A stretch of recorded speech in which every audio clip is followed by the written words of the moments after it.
வயலோ வயலோ வயலோ செழிக்க வாழ்வு தந்தானே, வயலோ வாழ்வு தந்தானே. அட பொன்னா விளையோ பூமிக்கு நல்ல விவரம் தந்தானே, உழவனின் உறவா வந்தானே.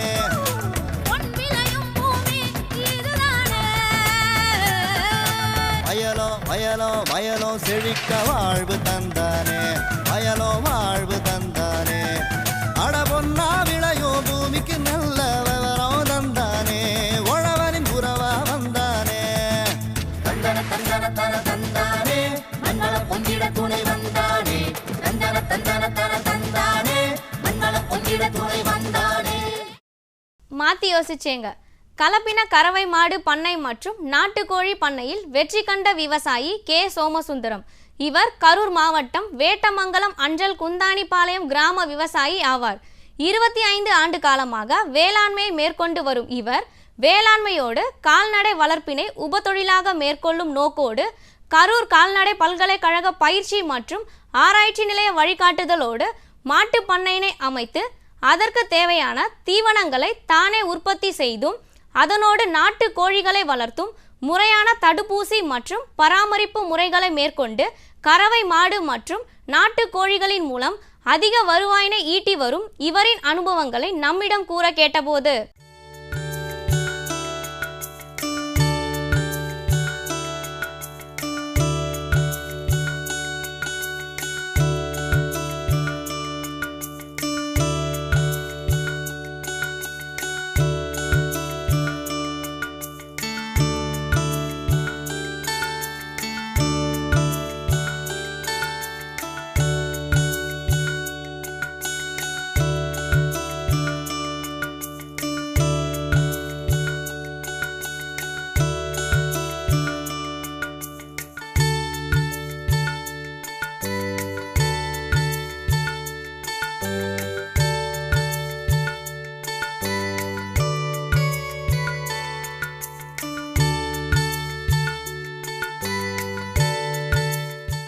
கிட்டத்தட்ட கடந்த 25 வருஷமாக விவசாயம் பண்ணிகிட்ருக்கேன். பக்கமாக ஒரு 5-6 வருஷமாக தான் மாட்டுப்பண்ணை தொழிலில் வந்து ஒரு ஈடுபாட்டோடு செஞ்சுக்கிட்டு இருக்கிறேன். மாட்டுப்பண்ணைனா கிட்டத்தட்ட ஒரு 7 மாடு கறவையில் இருக்குது. அது இல்லாமல் கிடாரி கண்ணுக்குட்டியில் ஒரு 5-6 இருக்குது. இது ஓரளவுக்கு நல்லா சிறப்பாக செஞ்சுக்கிட்டு இருக்கேன். அதே சமயத்தில் தீவனங்களில் வந்து கோஃபோர் மாட்டு தீவன பில் போட்டிருக்கேன். அதே சமயத்தில் கோஎஃப் 29 தீவனச்சோளம் நம்ம கால்நடை ஆராய்ச்சித்துறை பண்டுதாரம்புதூர்லேருந்து கரணையும் விதையும் கொடுத்தாங்க. அது மூலமாக தீவனம் உற்பத்தி பண்ணிகிட்டு இருக்கேன். அக்ரிகல்ச்சர் இன்ஜினியரிங்லேருந்து பில்லு வெட்டுற மிஷின் கொடுத்தாங்க. அதை வச்சு பில்லை நறுக்கி மாட்டில் தாலியில் போட்டோம்னா அது சேதம் இல்லாமல் சாப்பிட்ருது. பால் பீச்சுறதுலேருந்து மிஷின் தான் இது பண்ணியிருக்கேன். மேனுவலாக கால்நடைத்துறையில் சொன்னாங்கன்னு போய் மேனுவல் மிஷின் வாங்கிட்டு வந்தோம். அது கரண்ட் இல்லைன்னா மேனுவலில் பயன்படுத்திக்குவோம். தீவனமாக வந்து தாலிக்கு போடுறது அடர் தீவனங்களை வந்து கம்பு, சோளம், மக்காச்சோளம், பருத்திக்கொட்டை இதையெல்லாம் வந்து அரைக்கிற மிஷின் நாங்களே ரெடி பண்ணி வாங்கி போட்டு ஈரமாகவே ஆட்டி மாட்டுக்கு கொடுத்துட்றோம். அப்போ நம்மளுக்கு வந்து அரைக்கிற கூலி நம்மளுக்கு மிச்சமாகுது. இங்கேருந்து மெஷினுக்கு கொண்டுகிட்டு போகிற டிரான்ஸ்போர்ட் நம்மளுக்கு மிச்சமாகுது. இது கூடவே நம்ம கால்நடை ஆராய்ச்சி துறையிலேருந்து கொடுத்த கோபர் கேஸ் கொடுத்தாங்க.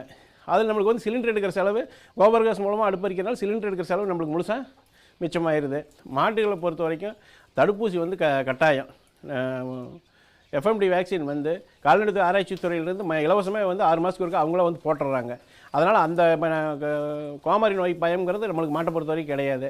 அதே சமயத்தில் 6 மாதத்துக்கு ஒருக்கா குடற்புழு நீக்க மருந்து ஒரு சில சமயங்களில் வந்து கால்நடைத்துறையிலேருந்து இலவசமாக நம்மளுக்கு கொண்டு வந்து கொடுக்குறாங்க, போட்டுக்கலாம். அதே மாதிரி கோழிக்கு வந்து அந்த வெள்ளை கழிச்சலுக்கான மருந்து மாத்திரை வழியில் இப்போ புதுசாக வந்ததுனால இப்போ எல்லாமே எல்லா கோழிக்கு கொடுத்துட்றாங்க. எல்லாத்துக்குமே இலவசமாக இப்போ அவ இடத்துக்கு போனோம்னா நம்மளுக்கு இலவசமாக தர்றாங்க. இந்த நாட்டுக்கோழி பண்ணை வந்து கால்நடைத்துறை மூலமா 50% மானியத்தில் நடத்திக்கிட்டு இருக்கிறேன். கோழி குஞ்சுக்கு வந்து தீவனங்களாக வந்து சொந்தமாக மக்காச்சோளம், கம்பு, சோளத்தை அரைச்சி கொடுத்துக்கிட்டு இருக்கேன். அதே சமயத்தில் நான் இதை வந்து 30-40 நாள் வரைக்கும் கொட்டாயில் வளர்த்திட்டு அதுக்கு முன்னாடி வெளியே நீக்கிட்டு தினந்தோப்புகளை வந்து சுற்றிக்கிட்டு இருக்கேன். வெளியில் போகிறதுனால அந்த மூக்கு வெட்ட வேண்டிய அவசியம் இல்லை. புறக்கடை வளர்ப்பு மாதிரியே இதை வந்து பண்ணையில் இருக்கிற கோழி குஞ்சுகளை புறக்கடை வளர்ப்பு மாதிரியே வெளியே நீக்கிட்டு வளர்த்திட்டோம்னா நம்மளுக்கு ரேட்டும் கிடைக்குது. வெளியில் போனால் புல்லு, கரையை அந்த மாதிரி தீவனங்கள் எடுத்துக்கிறதுனால நம்மளுக்கு தீவன செலவும் குறையுதுங்க. அதனால் வந்து முடிஞ்ச வரைக்கும் பண்ணையில் இருக்கிற குஞ்சுகளை வெளியில் விட்டு தீவன செலவு குறைச்சிட்டு அதிக லாபம் கிடைக்குங்கிறது என்னோடய கருத்து. இனி வருவது ஆலோசனை நேரம். வண்ண மீன்கள் வளர்ப்பு குறித்து திருவள்ளூர் மாவட்டம் பொன்னேரி மீன்வள தொழில்நுட்ப நிலைய பேராசிரியர் டாக்டர் கே ராமநேஸ்வரர் தரும் விளக்கம். நன்னீர் மீன் வளர்ப்பு முறைகளில் பல வளர்ப்பு முறைகள் உண்டு. அவற்றில் முக்கியமாக கெண்டை மீன் வளர்ப்பு, விரால் மீன் வளர்ப்பு, திலேபியா மீன் வளர்ப்பு, எழுத்தி மீன் வளர்ப்பு மற்றும் வண்ண மீன் வளர்ப்பு முறைகளாகும். இவற்றில் லாபகரமான தொழில் முறை என்னவென்றால் வண்ண மீன் வளர்ப்பு முறையாகும். வண்ண மீன்கள் பார்ப்பதற்கு அழகாகவும் நல்ல பொலிவுடன் நிறத்துடனும் பல வகைகளும் உண்டு. வண்ண மீன்களில் ஆண் மீன்கள் பார்ப்பதற்கு அழகாகவும் நல்ல நிறத்திலேயும் நல்ல துடுப்புடன் கொண்டிருக்கும். பெண் மீன்கள் அதற்கு எதிர்மாறாக காணப்படுகின்றன. வண்ண மீன் வளர்ப்பில் முக்கியமாக சொல்ல வேண்டும் என்றால் 2 வகைகள் தான் இருக்கின்றன. அது 2 வகைகளும் அதன் இனப்பெருக்க முறையை அடிப்படையில் கொண்டுதான் அதில் இனம் பிரிக்கப்படுகின்றது. அதாவது ஒன்று முட்டையிட்டு இனப்பெருக்கம் செய்யும் மீன் வகைகள், மற்றொன்று குட்டியிட்டு இனப்பெருக்கும் மீன் வகைகளாகும். பொதுவாக எந்த ஒரு மீன் வளர்ப்பும் அதன் வெற்றி எதை பொறுத்து அமைகிறது என்றால் நாம் தேர்ந்தெடுக்கக்கூடிய இடம் மற்றும் நீர் பராமரிப்பு பொறுத்து தான் அமைகிறது. நாம் வளர்க்கக்கூடிய சூழ்நிலைக்கு ஏற்றவாறு தட்பவெப்பநிலையும் நீர் தரமும் சரியாக முறையில் இருந்தால் கண்டிப்பாக வெற்றி கிடைக்கும். அது மட்டும் இல்லாமல் வண்ண மீன் வளர்ப்பிற்கு பெரிய இடம் வசதி ஒன்று தேவைப்படுவதில்லை. வண்ண மீன் வளர்ப்பிற்கு 5 சென்ட் முதல் 10 சென்ட் நிலம் இருந்தால் போதுமானது. அந்த இடத்தில் நமக்கு தேவையான அளவில் சிமெண்ட் தொட்டிகளை அமைத்து அதில் நம்ம வண்ண மீன் வளர்ப்பை மேற்கொள்ளலாம். உதாரணமாக முட்டையிட்டு இனப்பெருக்கம் செய்ய மீன்களில் கோல்டு ஃபிஷ், கோய் கண்டை, ஏஞ்சல், ஃபைட்டர், வாஸ்து மீன்களான ஃப்ளவரான் இந்த வகைகளும் இதில் அடங்குகின்றன. பொதுவாக இவற்றில் ஒவ்வொரு மீன்களுக்கும் ஒவ்வொரு விதமான தொழில்நுட்பங்கள் உள்ளது. பொன்மீன் வளர்ப்பில், அதாவது கோல்டு ஃபிஷ் வளர்ப்பில் ஆண் பெண் வேறுபாடு செய்வது மிகவும் சுலபமான முறையாகும். பொன்மீனை எடுத்துக்கொண்டால் பொன்மீன் ஒரு வருடத்திற்கு 3 முறை தான் இனப்பெருக்கம் செய்யும். பொன்மீன் இனப்பெருக்கத்திற்கு ஒரு பெண்மீனுக்கு 2 ஆண் மீன்கள் என்ற விதத்தில் நாம் தேர்வு செய்ய வேண்டும். பொன்மீன் எடுத்துக்கொண்டால் 6 மாத காலத்திற்கு அப்போ இனமுதிர்ச்சி அடைந்துவிடும். இவ்வாறு இன முதிர்ச்சி அடைந்த ஆண் மீனை பெண்மனை தேர்வு செய்வது மிகவும் முக்கியமானதாகும். ஆண் மீன்களை எடுத்துக்கொண்டால் ஆண் மீன்களுடைய வயிற்று பகுதியை சிறிதாக நம்முடைய கையை கொண்டு லேசாக அழுத்தி பார்த்தோம்னால் ஆண் மீனிலிருந்து விந்துப்பால் வெளியே வரும். அதை வைத்துக்கொண்டு இது ஆண் மீன்கள் என்று கண்டு கொள்ளலாம். அப்படி இல்லை என்றால் இனப்பெருக்க நேரங்களில் ஆண் மீனின் தலைப்பகுதியில் வெண்புள்ளி போன்ற சுரசுரப்பான ஒரு அமைப்பு காணப்படும். இனப்பெருக்க காலம் முடிந்தவுடன் அந்த வெண்மையான புள்ளி மறைந்துவிடும். அதை கொண்டும் நாம் இது ஆண் மீன் என்று தேர்வு செய்து கொள்ளலாம். பெண் மீனை எடுத்துக்கொண்டால் அதன் வயிற்று பகுதி பந்து போல் உருண்டு காணப்படும். இனப்பெருக்க காலத்தில் அந்த வயிற்று பகுதியை லேசாக அழித்து பார்த்தால் முட்டைகள் வெளிவர ஆரம்பிக்கும். அதை வைத்துக்கொண்டு இது பெண் மீன் என்று பிரித்து எடுத்துக்கொள்ளலாம். இவ்வாறு எடுத்துக்கொண்ட மீன்களை ஆண் பெண் மீன்களை தரமாக பிரித்து கொண்டு ஒரு பெண் மீனுக்கு 2 ஆண் மீன்கள் என்ற விதத்தில் இட்டு அது இனப்பெருக்கத்துக்கு பயன்படுத்தப்படுகிறது. இவ்வாறு இனப்பெருக்க காலத்தில் இந்த பொன் மீன்களுடைய முட்டையானது ஒட்டும் தன்மை உள்ளதால் இந்த முட்டைகள் ஒட்டுவதற்காக செரட்டோஃபிலம் என்ற ஒரு செடியை அந்த தொட்டில் இடுவது நல்லதாகும். பெண் மீனுடைய முட்டைகள் அந்த இலைகளில் போய் ஒட்டிக்கொள்ளும். பிறகு ஆண் மீன்கள் அந்த முட்டையை கருத்தரித்து வைத்து விடுகின்றன. இவ்வாறு கருத்தரித்த முட்டைகள் கருத்தரித்த பின்பு ஆண் மீனையும் பெண் மீனையும் சரியாக பிரித்து எடுத்து விட வேண்டும். கருத்தரித்த நைலான் ஃபைபர்ஸ் முட்டையில் உள்ள செடிகளிலோ அல்லது நைலான் ஃபைபர்ஸ் அதே தொட்டில் அதையே வைத்துவிட்டு நன்றாக ஏரேட்டரை கொண்டு நன்றாக காற்று செலுத்த வேண்டும். அவ்வாறு காற்று செலுத்துவதன் காரணமாக 48 மணி நேரத்தில் அந்த முட்டைகள் இளங்குஞ்சுகளை வெளியிடுகின்றன. இவ்வாறு இளங்குஞ்சுகள் வெளியே வந்தவுடன் முதல் 3 நாட்களுக்கு நம்ம எந்த விதமான உணவும் அளிக்கக்கூடாது. ஏனென்றால் அந்த மீன் உடலில் உள்ள மஞ்சக்கருவானது மீன் உயிர் வாழ்வதற்கு 3 நாட்களுக்கு தேவையான உயிர் உணவை வழங்குகின்றது. 4வது நாளுக்கு பிறகுதான் நம்ம மீனுக்கு தேவையான உயிர் உணவை நம்ம வழங்க வேண்டும். நன்றாக வளர்ந்தவுடன் நம்ம குருணை உணவு வழங்கி நம்ம இந்த இம்முறையில் நம்ம பொன்மீனை நம்ம இனப்பெருக்கத்துக்காக பயன்படுத்தலாம். நிலம் இருந்தால் போதுமானது. அந்த இடத்தில் நமக்கு தேவையான அளவில் சிமெண்ட் தொட்டிகளை அமைத்து அதில் நம்ம வண்ண மீன் வளர்ப்பை மேற்கொள்ளலாம். உதாரணமாக முட்டையிட்டு இனப்பெருக்கம் செய்ய மீன்களில் கோல்டு ஃபிஷ், கோய் கண்டை, ஏஞ்சல், ஃபைட்டர், வாஸ்து மீன்களான ஃப்ளவரான் இந்த வகைகளும் இதில் அடங்குகின்றன.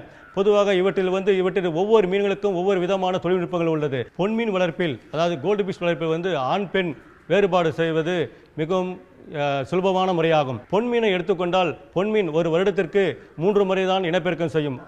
பொன்மீன் இனப்பெருக்கத்திற்கு ஒரு பெண்மீனுக்கு 2 ஆண் மீன்கள் என்ற விதத்தில் நாம் தேர்வு செய்ய வேண்டும். பொன் மீன் எடுத்துக்கொண்டால் 6 மாத காலத்திற்கு அப்போ இன முதிர்ச்சி அடைந்துவிடும். இவ்வாறு இன முதிர்ச்சி அடைந்த ஆண் மீனை பெண்மீனை தேர்வு செய்வது மிகவும் முக்கியமானதாகும். ஆண் மீன்களை எடுத்துக்கொண்டால் ஆண் மீன்களுடைய வயிற்று பகுதியை சிறிதாக நம்முடைய கையை கொண்டு லேசாக அழுத்தி பார்த்தோம்னால் ஆண் மீனிலிருந்து விந்து பால் வெளியே வரும். அதை வைத்துக்கொண்டு இது ஆண் மீன்கள் என்று கண்டு கொள்ளலாம். அப்படி இல்லை என்றால் இனப்பெருக்க நேரங்களில் ஆண் மீனின் தலைப்பகுதியில் வெண்புள்ளி போன்ற சுரசுரப்பான ஒரு அமைப்பு காணப்படும். இனப்பெருக்க காலம் முடிந்தவுடனே அந்த வெண்மையான புள்ளி மறைந்துவிடும். அதை கொண்டும் நாம் இது ஆண் மீன் என்று தேர்வு செய்து கொள்ளலாம். பெண் மீனை எடுத்துக்கொண்டால் அதன் வயிற்று பகுதி பந்து போல் உருண்டு காணப்படும். இனப்பெருக்க காலத்தில் அந்த வயிற்று பகுதியை லேசாக அழித்து பார்த்தால் முட்டைகள் வெளிவர ஆரம்பிக்க அதை வைத்துக்கொண்டு இது பெண் மீன் என்று பிரித்து எடுத்துக்கொள்ளலாம். இவ்வாறு எடுத்துக்கொண்ட மீன்களை ஆண் பெண் மீன்களை தரமாக பிரித்து கொண்டு ஒரு பெண் மீனுக்கு 2 ஆண் மீன்கள் என்ற விதத்தில் இட்டு அது இனப்பெருக்கத்துக்கு பயன்படுத்தப்படுகிறது. இவ்வாறு இனப்பெருக்க காலத்தில் இந்த பொன் மீன்களுடைய முட்டையானது ஒட்டும் தன்மை உள்ளதால் இந்த முட்டைகள் ஒட்டுவதற்காக செரட்டோபில்லா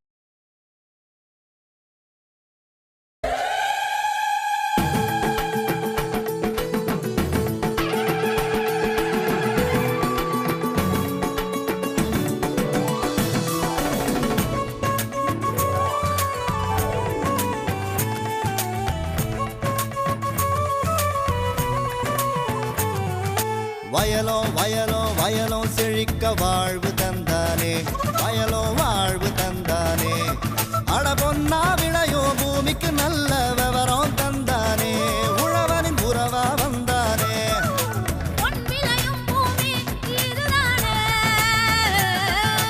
வயலோ வயலோ வயலோ செழிக்க வாழ்வு தந்தானே, வயலோ வாழ்வு தந்தானே. அட பொன்னா விளையோ பூமிக்கு நல்ல விவரம் தந்தானே, உழவனின் உறவா வந்தானே. தந்தன தந்தன தன தந்தானே, மண்வள பொங்கிட துணை வந்தானே. தந்தன தந்தன தன தந்தானே, மண்வள பொங்கிட துணை வந்தானே. மாத்தி யோசிச்சேங்க. கலப்பின கறவை மாடு பண்ணை மற்றும் நாட்டுக்கோழி பண்ணையில் வெற்றி கண்ட விவசாயி கே சோமசுந்தரம். இவர் கரூர் மாவட்டம் வேட்டமங்கலம் அஞ்சல் குந்தாணிபாளையம் கிராம விவசாயி ஆவார். 25 ஆண்டு காலமாக வேளாண்மையை மேற்கொண்டு வரும் இவர் வேளாண்மையோடு கால்நடை வளர்ப்பினை உபத்தொழிலாக மேற்கொள்ளும் நோக்கோடு கரூர் கால்நடை பல்கலைக்கழக பயிற்சி மற்றும் ஆராய்ச்சி நிலைய வழிகாட்டுதலோடு மாட்டு பண்ணையினை அமைத்து அதற்கு தேவையான தீவனங்களை தானே உற்பத்தி செய்தும் அதனோடு நாட்டு கோழிகளை வெளியே நீக்கிட்டு வளர்த்திட்டோம்னா நம்மளுக்கு ரேட்டும் கிடைக்குது. வெளியில் போனால் புல்லு கரையை அந்த மாதிரி தீவனங்கள் எடுத்துக்கிறதுனால நம்மளுக்கு தீவன செலவும் குறையுதுங்க. அதனால் முடிஞ்ச வரைக்கும் பண்ணையில் இருக்கிறவங்க வெளியில் விட்டு தீவன செலவு குறைச்சிட்டு அதிக லாபம் கிடைக்குங்கிறது என்னோட கருத்து. இனி வருவது ஆலோசனை நேரம்.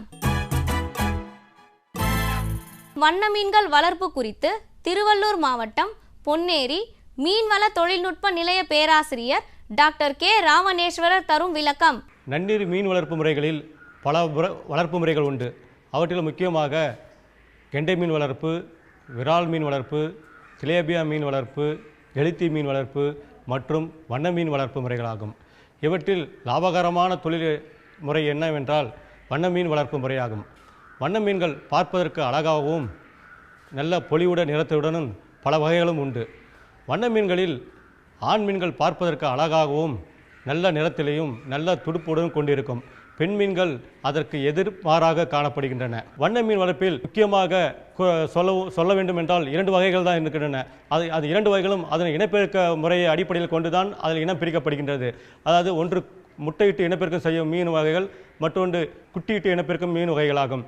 பொதுவாக எந்த ஒரு மீன் வளர்ப்பும் அதன் வெற்றி எதை பொறுத்து அமைகிறது என்றால் நாம் தேர்ந்தெடுக்கக்கூடிய இடம் மற்றும் நீர் பராமரிப்பு பொறுத்து தான் அமைகிறது.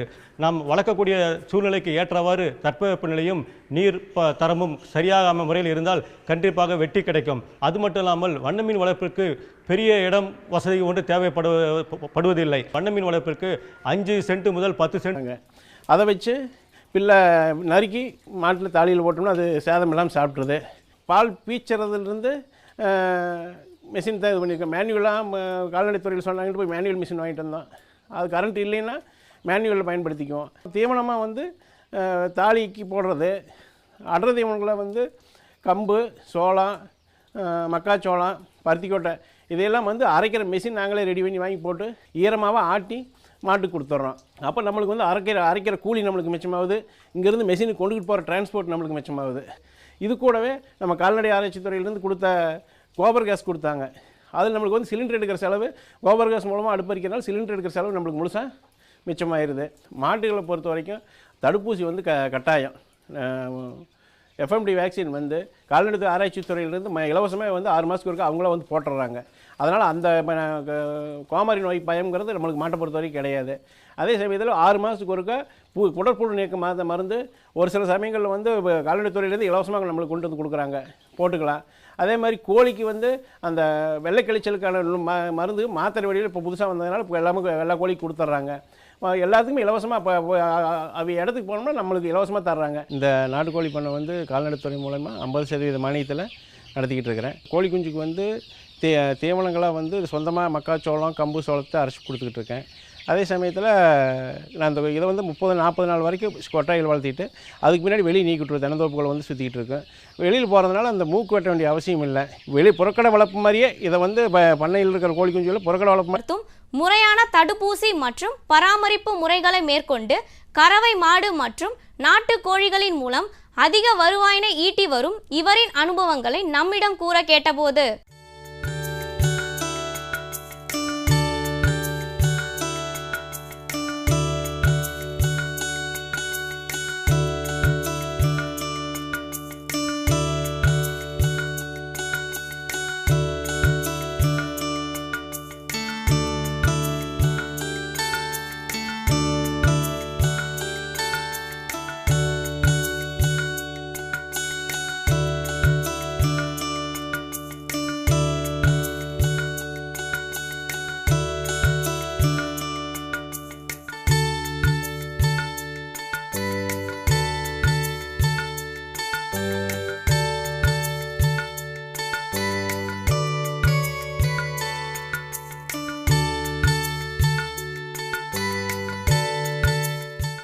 கிட்டத்தட்ட கடந்த 25 வருஷமாக விவசாயம் பண்ணிகிட்ருக்கேன்.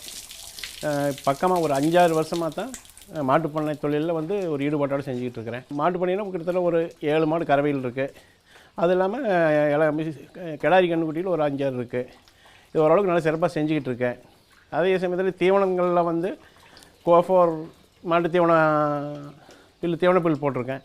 அதே சமயத்தில் கோஎஃப் 29 தீவனச்சோளம் நம்ம கால்நடை ஆராய்ச்சி துறை பண்டுதாரம்புதூர்லேருந்து கரணையும் விதையும் கொடுத்தாங்க. அது மூலமாக தீவனம் உற்பத்தி பண்ணிக்கிட்டு இருக்கேன். அக்ரிகல்ச்சர் இன்ஜினியரிங்லேருந்து பில்லு வெட்டுற மிஷின் கொடுத்தாங்க.